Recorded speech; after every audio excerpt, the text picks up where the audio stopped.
ইনকিলাব মঞ্চের মুখপাত্র শরীফ ওসমান হাদীকে গুলি করাকে কেন্দ্র করে বিজিবি সীমান্ত চেকপোস্ট স্থাপন। চাঁপাইনবাবগঞ্জ জেলা প্রতিনিধি সেতাউর রহমানের প্রতিবেদনে। বিজিবি কর্তৃক সীমান্ত দায়িত্বপূর্ণ এলাকায় বিশেষ টহল, চেকপোস্ট স্থাপন এবং গোয়েন্দা নজরদারি বৃদ্ধি করা হয়।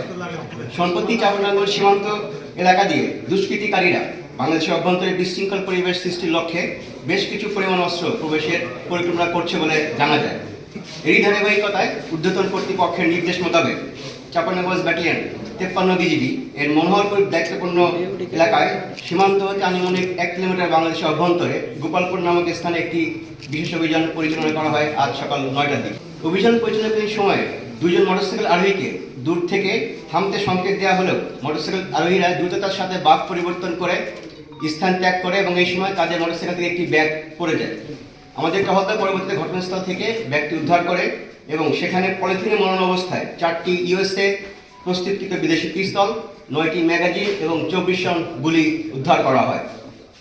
ইনকিলাব মঞ্চের মুখপাত্র শরীফ ওসমান হাদীকে গত 12 ডিসেম্বর গুলি করাকে কেন্দ্র করে বিজিবি কর্তৃক সীমান্ত এবং দায়িত্বপূর্ণ এলাকায় বিশেষ টহল, চেকপোস্ট স্থাপন এবং গোয়েন্দা নজরদারি বৃদ্ধি করেছে।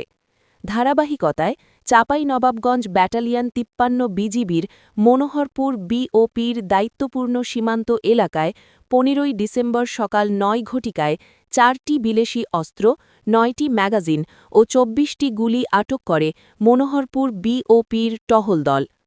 চাঁপাইনবাবগঞ্জ ব্যাটালিয়ন 53 বিজিবির মনোহরপুর বিওপির দায়িত্বপূর্ণ সীমান্ত এলাকার গোপালপুর নামক স্থানের অভিযানে 2 জন মোটরসাইকেল আরোহীকে দূর থেকে থামতে সংকেত দিলে মোটরসাইকেল আরোহীরা দ্রুততার সাথে পালিয়ে যায়।